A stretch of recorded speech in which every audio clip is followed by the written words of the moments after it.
Canada is widely known for its friendly people, welcoming atmosphere, stunning landscapes, high standard of living, and strong economy.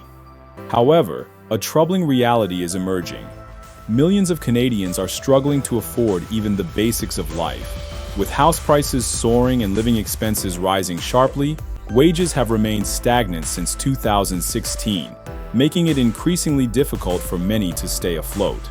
The surge in immigration has further strained the housing market, contributing to a growing homelessness crisis since 2018. So, what are the underlying causes of this situation?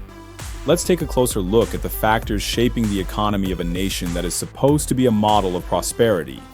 When you think of a developed nation like Canada, you likely imagine a modern society where people enjoy high living standards, a stable economy, and robust public services. However, recent years have brought to light several emerging issues. A significant portion of the population can no longer afford to buy a home, and many struggle to find affordable housing. Property prices in Canada have surged dramatically, especially in major cities like Vancouver and Toronto. According to the Canadian Real Estate Association, the average home price rose by 20% in 2021 alone, reaching nearly $600,000 USD. In some cities, price increases have been as high as 30 to 40% in recent years. So, what's driving the housing market crisis? One key factor is the Bank of Canada's changes to interest rates.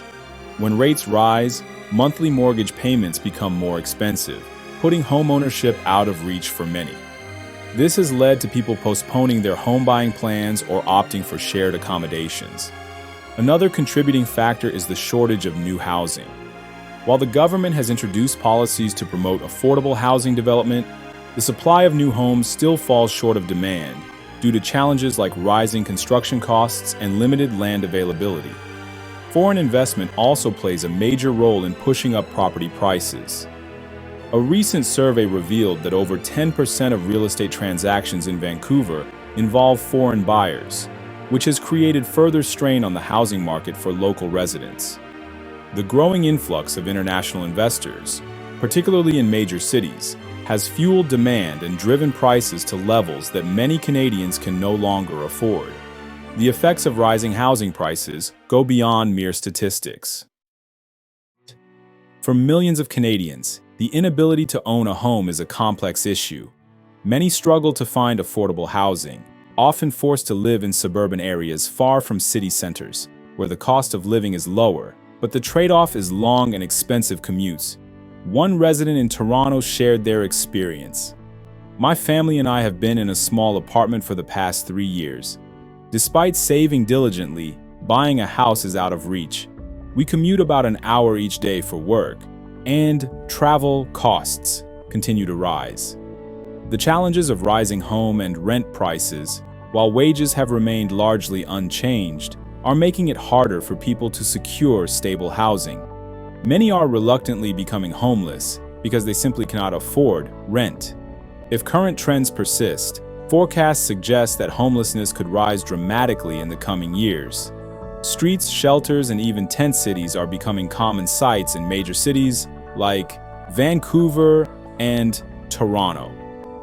According to data from the Canadian Homelessness Organization, Homeless Hub, homelessness in Vancouver increased by 20% from 2018 to 2023. The situation becomes even more dire during Canada's harsh winters, with freezing temperatures adding significant hardships for those without stable housing. This crisis, alongside growing poverty, presents substantial challenges for both communities and the government. While the Canadian government has implemented some housing support policies, such as home purchase assistance for first-time buyers, they have yet to fully address the issue. Additional measures, such as stricter taxes on real estate to curb speculation and ease the pressure on the housing market, are also needed. However, it's not all bleak. Community organizations and nonprofits are actively working to create affordable housing solutions and support low-income families. This shows that despite the obstacles, Canada can still work towards sustainable solutions to improve the housing situation. What are your thoughts on rising home and rental prices in Canada? Are you facing similar struggles? Feel free to share your experiences in the comments below. Don't forget to like the video and subscribe to the channel for more updates.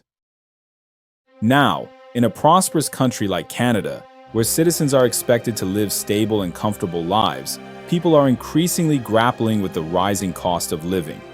A survey by bankruptcy management firm MNP Limited revealed that, as of July 2023, 52% of Canadians were just $200 away from financial collapse, marking a 46% increase in just 3 months. It's concerning that 35% of Canadian households, despite working long hours, still struggle to cover their monthly expenses.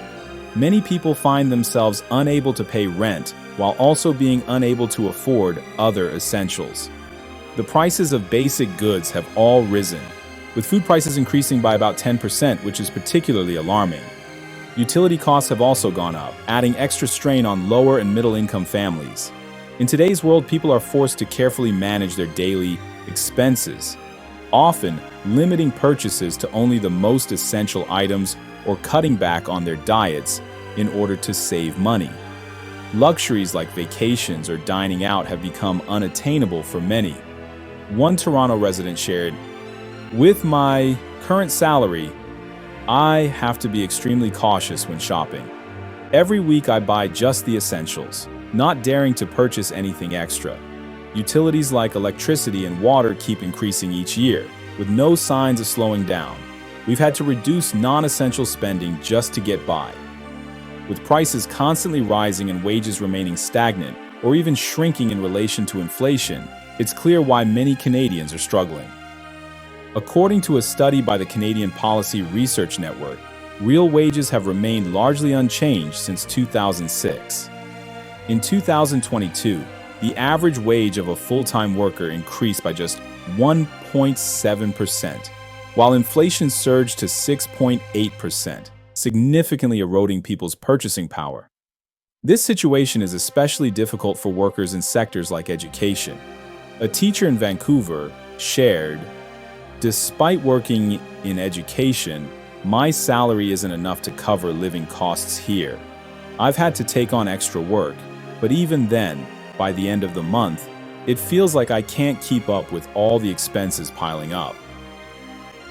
Furthermore, with government pandemic-related subsidies ending, many families are facing even more financial pressure. This has had a particularly negative impact on younger Canadians, who are now reporting much lower levels of happiness compared to previous generations.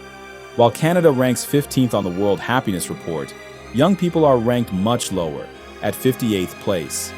When income falls short of covering basic needs, many families are forced to take on debt. According to a Bank of Canada report, the number of households with debt has grown significantly in recent years, contributing to a growing cycle of financial strain. Many are resorting to credit cards or loans just to pay for daily expenses, which only deepens the financial burden. Some citizens also express frustration with the government's response to the rising cost of living and stagnant wages. While the challenges remain significant for many families, individual efforts to manage the situation still offer hope for change.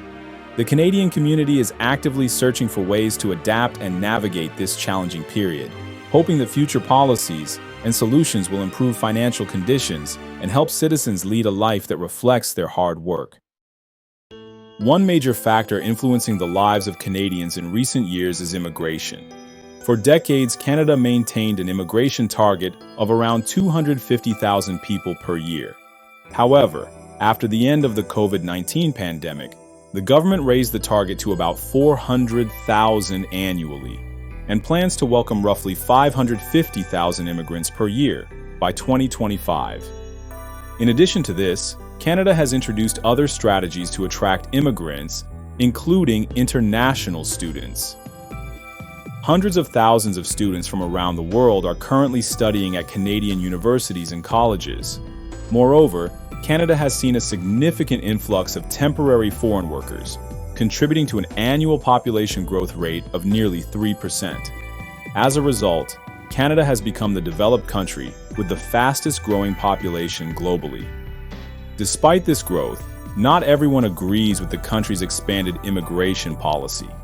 Canada is struggling to keep up with the demands of its growing population, particularly in terms of maintaining a reliable infrastructure. Issues like housing, food, and general infrastructure have not been improved quickly enough to meet the population growth. While Canada's GDP grew by just 0.5% year over year, population growth reached 3%, indicating that the economy is not growing fast enough to accommodate the rising population. Derek Holt, Vice President and Director of Capital Market Economics at Scotiabank, has warned that the sharp increase in immigration without a corresponding improvement in infrastructure will lead to sustained housing inflation. This is a concern he has raised for some time. Some experts suggest that to ease the cost of living crisis, the government could consider reducing immigration levels and cutting back on debt spending. However, implementing these changes is not straightforward. Recently, Canada's immigration minister referred to international students as valuable assets, and collecting tuition fees from them continues to be an important revenue stream for the country. As for addressing the budget deficit, this remains a challenging task. Prime Minister Trudeau has support from the New Democratic Party, NDP, which opposes cuts to social programs.